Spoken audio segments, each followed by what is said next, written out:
Hello, and welcome to March 18th. Alpha CVS take the lead at 28.6%, but what a disappointing day. We fell down. But we're still good. We're still in the positive territory on the account, and that's what counts. Keep the faith. Just a little dip, a little pullback, and here we are, CVS at 26%. So we have our 26%. We're still looking for that third ratio at 80, and we hit a high of $75. So we're about $5 off, which according to the ATR, we're about 4 days out in a perfect world. In a perfect world, which it didn't happen today. I just saw the news. I know I don't usually check the news until after the event, but there was so much going on that I went and checked it out, and then it looks like we had a little bit of a pullback. But that's okay because we're still in positive territory here, and the private reserve account actually went up. It was kind of cool. All right. So CVS 26%. We are is still a nice uptrend right here. There's a 10-day EMA indicating uptrend. We might have a little bit of a pullback here as the stochastic saturates on the top side, but there's still a lot more movement here on the lower end of the RSI, which is kind of cool because right in the sweet spot, that's 60. That is nice sweet spot. Okay, so that's enough on CVS. We are looking at a rock of 1750 on CVS. That takes us now to ITB, and ITB it's hovering around 30%, so it's not terribly bad. It's staying within this context. Yes, yes.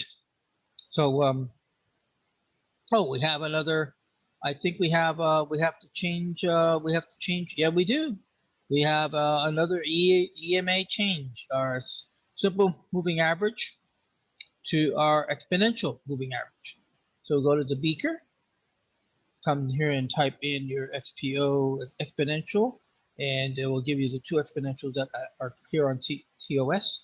And we have moving average, double click.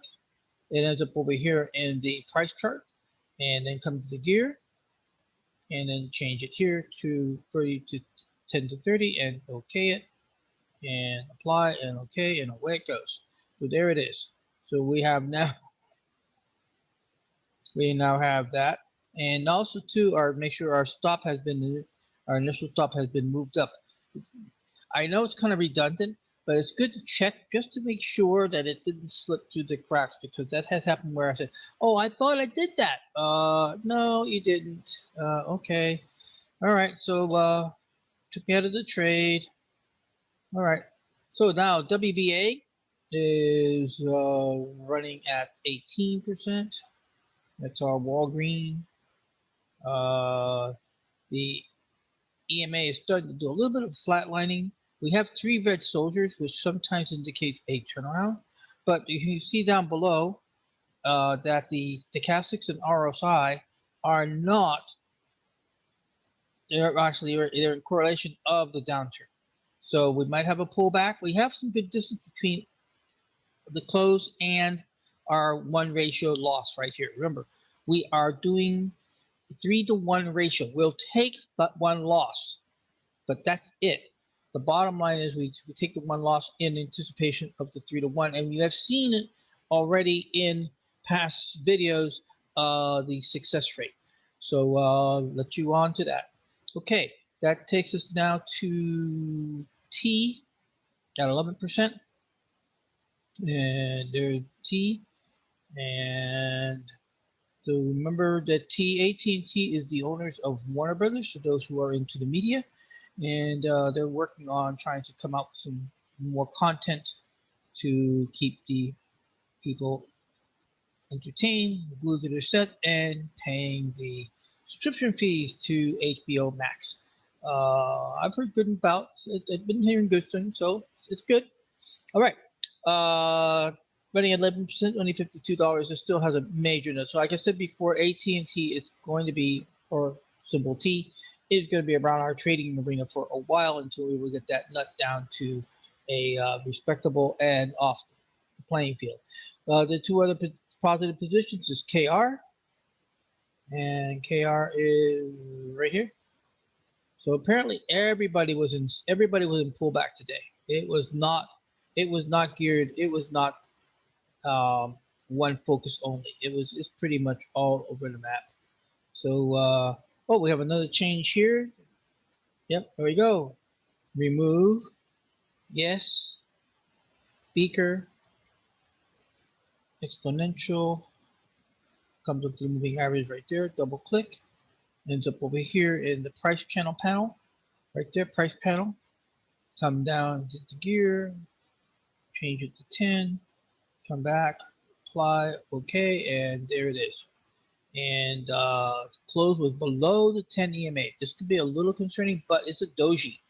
So let's not get too panicky at this moment because it is a doji. Got to make sure that our stop here is at where we want it. Our stop is at 30.90, 31.90, and that's 31.90. And so we'll see how that is going to hold on. Okay, so now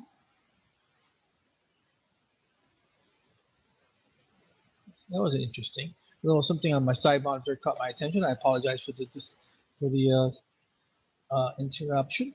Okay, so that takes us now to RTX. RTX is here, and Raytheon, and also we know I know we already changed this. How I can tell because I made the 10 EMA a very thin line as opposed to the thick line of the 30 RO, the 30 simple moving average. So there is a report for today for the positive. The penny stocks have all retreating back to their start point. Yeah, it's not going good. Now, this is a good point. Let's talk about this guy. So I mentioned earlier yesterday about portfolio managers where they take profit at the 20% mark and they're pushing it down and now they're going to put it down. So now where will they be buying in? Well, the buy-in is at 20% of less than 20% of the high price. So 3.36 times 80%, which would be represent the 20% drop. Their buy point will be around 268, 265. So we had a nice drop. We have a nice rest here and another drop. The stochastics and indicators down below show that there's more movement, but very possibility we can come down into the zone, cross 50% in retracement of the Fibonacci ratio rule, and then back up. That would be it. And again, we are sticking to our exit rules here. We're not doing portfolio manager rule. If we had done portfolio manager rule, we would have been out right there at the very top of that opening. And then, but like I said before, that's not the exit rules for this particular study at this time. Not to say that we not do it in the future. All right. Let me go ahead and get rid of this other disturbance on my other monitor. Apologize. Okay. So, and then on sundial, now sundial is also hitting sort of a bottom. Now it never reached its high number. And remember that's how this sundial got selected. Sundial got selected because of the fact that it had high volume. And we're missing our text. Where's our text? That's weird. I know I had my text here because I showed this off. Uh-oh, I'll have to go find out what happened to our text. It's very weird that our text disappeared. We had all our notes here on this, but this is it was a 311 million shares at the time of our entry over here on this position. So that is it for today's report for losers become winners with CVS at 26%. Alphas have 18 profit wins for year to date. And with that, we'll conclude today's report. Bye-bye.